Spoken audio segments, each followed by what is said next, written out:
오는 15일 조 바이든 미국 대통령과 시진핑 중국 국가주석이 1년 만에 미중 정상회담을 가질 예정입니다. 미국 샌프란시스코에서 열리는 아시아태평양 경제협력체 회의에서 둘의 만남이 성사될 예정인데요. 치열한 미중 패권전쟁 신경전 속에서 서로 으르렁대왔기에 이번 만남이 화해의 신호탄이 될지 세계가 주목하고 있습니다. 중국 매체들은 먼저 분위기를 띄우고 나섰는데요. 중국 관영통신은 미국과 중국의 긴밀한 협력은 세계 평화와 번영에 큰 의미가 있다며 이번 회담에 강한 기대감을 드러내기도 했죠. 중국 CCTV 역시 양국은 대화와 교류를 통해 관계를 안정시키겠다는 긍정적인 신호를 보내며 정상회담 토대를 마련했다고도 평가했습니다. 반면 미국 주요 매체들의 반응은 사뭇 다른데요.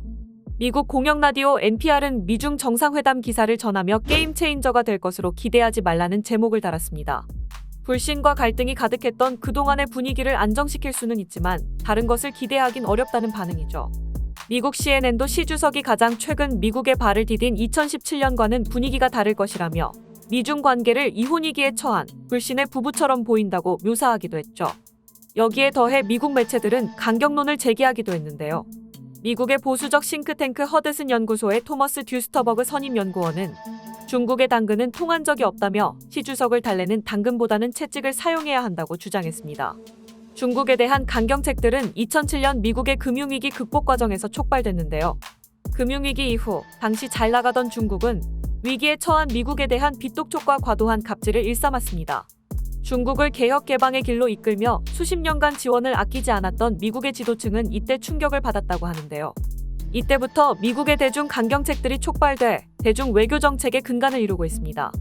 토머스 듀스터버그 선임연구원이 제시한 채찍, 즉 강경책은 4가지인데요. 첫째는 중국 은행에 대한 과감한 금융제재입니다. 미국은 이란 산원유 수출을 제재해왔는데 중국은 이 제재에 아랑곳하지 않았죠. 위안화를 통해 거래하기 때문에 달러 사용을 금지하는 규제도 먹히지 않았습니다. 미 정부는 이를 눈치채고 있었지만 이란과의 핵 협상과 중국의 보복 가능성 때문에 이를 주저해왔는데요. 눈 감아주기보단 강하게 나가야 한다는 주장입니다. 둘째는 틱톡 금지령의 부활입니다. 틱톡은 미국인의 정보를 중국 공산당에 넘긴다는 의혹을 받고 있는데요. 법무부는 언론인을 포함한 미국 시민들을 사찰한 혐의로 틱톡을 조사 중이죠. 게다가 중국에서는 미국산 소셜미디어를 금지하고 있는데요. 미국에서 중국산 소셜미디어인 틱톡도 동일하게 대우해야 한다는 것입니다.